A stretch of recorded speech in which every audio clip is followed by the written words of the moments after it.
Président, Messieurs les ministres, mes chers collègues, j'ai eu l'honneur de représenter le Sénat à la commission du Livre blanc.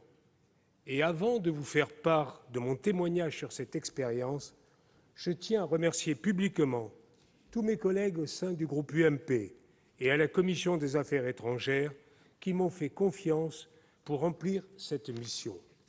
Je veux aussi saluer l'engagement durant ces 6 mois du président Carrère et de mon complice Daniel Renner, avec lesquels il est toujours agréable de travailler dans le respect et l'amitié par-delà nos différences. Les remarques que je formulerai porteront exclusivement sur la méthode qui a été utilisée. Celle-ci est importante car nous avons trop tendance à nous concentrer sur les propositions et je crois que nous ne passons pas suffisamment de temps à comprendre les raisons qui les sous-tendent. C'est comme si nous nous précipitions à la pharmacie pour acheter des médicaments sans être passés chez le médecin pour savoir de quoi nous avions besoin.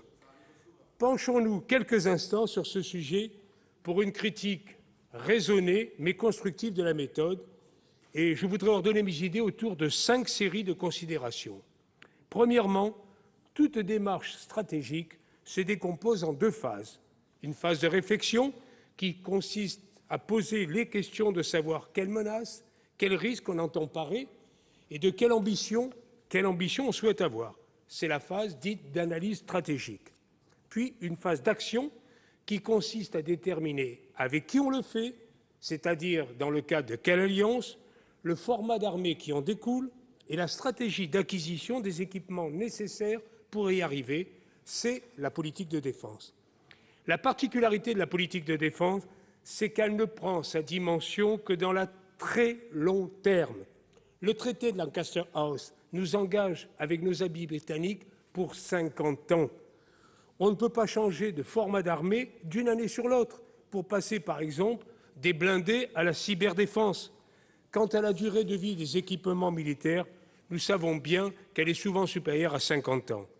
Ceci pour dire que les décisions qui seront prises en 2013 dans la loi de programmation militaire et dans la loi de finances engageront nos capacités et notre liberté d'action pour longtemps.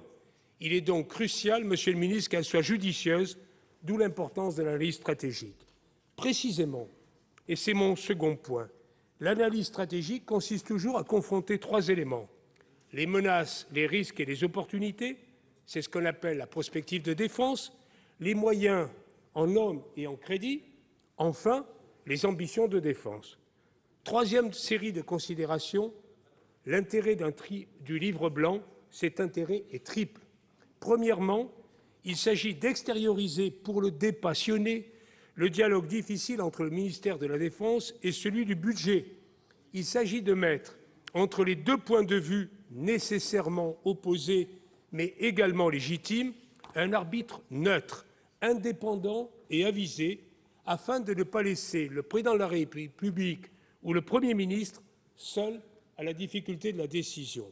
Pour cela, il nous faut peser et sous-peser chaque possibilité de choix. Il ne s'agit pas de décider à la place du politique, mais de lui faire des propositions et d'éclairer son arbitrage. Deuxièmement, cet intérêt est démultiplié en période de disette budgétaire. C'est parce que les moyens manquent qu'il faut les concentrer. Il faut donc bien choisir pour renoncer au moins important, sans perdre de vue les objectifs finaux.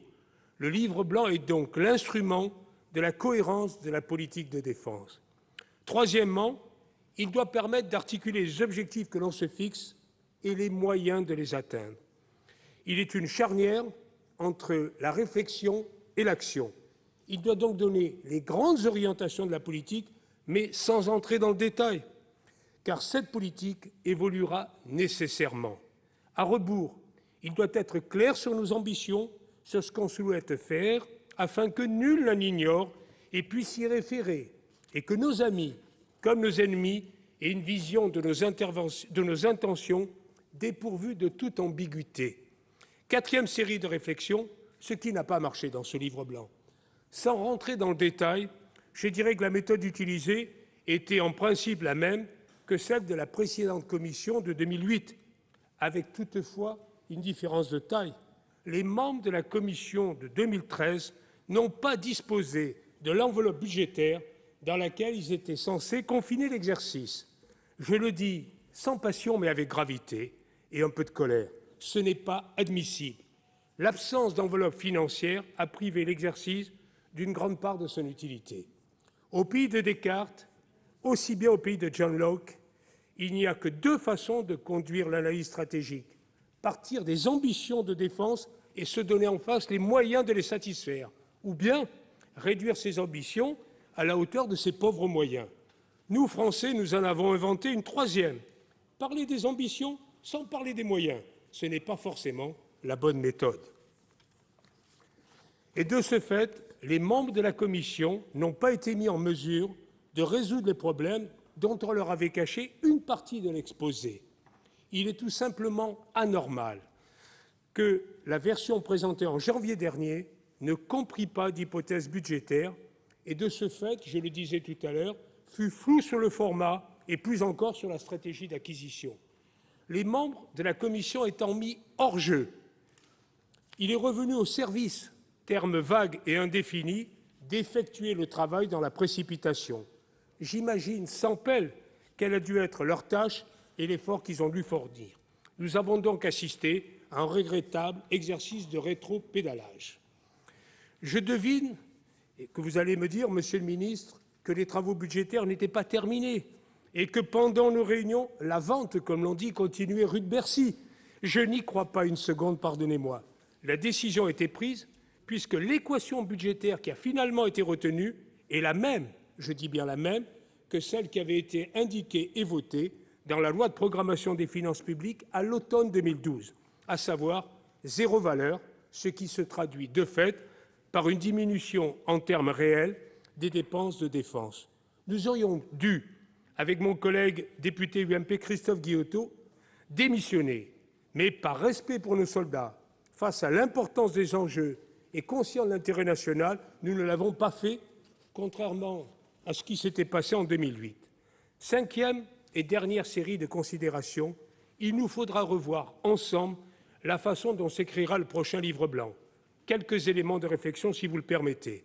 Première recommandation, la commission de livre blanc ne doit plus perdre son temps à redécouvrir l'état du monde et à refaire chaque fois la prospective de défense. La classe des menaces, des risques et des opportunités et la synthèse d'un ensemble d'analyses réalisées en permanence par des organismes dont c'est le métier.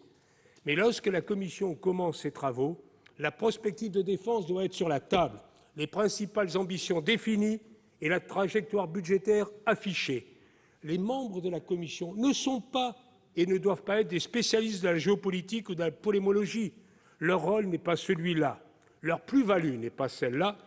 Nous devons être indépendants. Leur rôle est d'élaborer des choix construits. Il faut donc que chacun fasse ce pourquoi il est le mieux placé et que chacun fasse ce qu'il sait le mieux faire.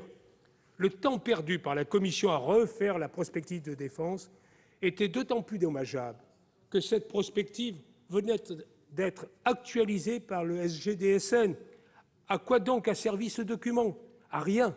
Fallait-il l'écarter au seul prétexte qu'il avait été conduit sous la précédente présidence? Deuxième proposition, réfléchir à la création d'une structure légère mais permanente de synthèse et de croisement des exercices de prospective capable de fournir à tout moment et dans la durée une prospective de défense car le monde, nous l'avons vu, change en permanence. Troisième proposition, les membres de la Commission doivent travailler le plus possible ensemble, cantonner la réflexion à tel ou tel aspect des choses au travers des groupes de travail, c'est limiter artificiellement la portée de leur horizon et réserver la vision d'ensemble au seul président, au rapporteur général et à ceux qui les assistent. S'il faut créer des groupes de travail, alors il faut que ces groupes travaillent en synergie et s'enrichissent les uns des autres. Délibérer sur le format des forces ou l'industrie de défense n'a aucun sens et aucun intérêt tant que l'analyse globale n'a pas été achevée. Cela peut tourner à la fin qu'à une succession de plaidoyers pro-domo, tous très convaincants, mais qui nous font perdre un peu le fil de l'intérêt général. Quatrième proposition, il faut trouver une meilleure articulation entre le moment de la Commission est celui du politique. Il est légitime, incontestable, que le Président de la République ait le dernier mot. Mais les exercices de rétropédalage au dernier moment doivent être proscrits. Et enfin, je conclurai, parce que je dépasse mon temps, le prochain livre blanc doit être un document beaucoup plus bref, plus dense que le document actuel.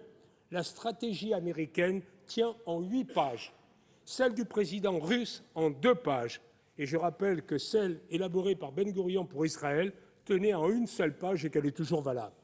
Au pays de Blaise Pascal, prenons donc le temps de faire court. Écrire un livre blanc n'est pas un exercice intellectuel dont il faudrait comprendre les subtilités entre les lignes, pas plus qu'un exercice pédagogique pour propager l'esprit de défense.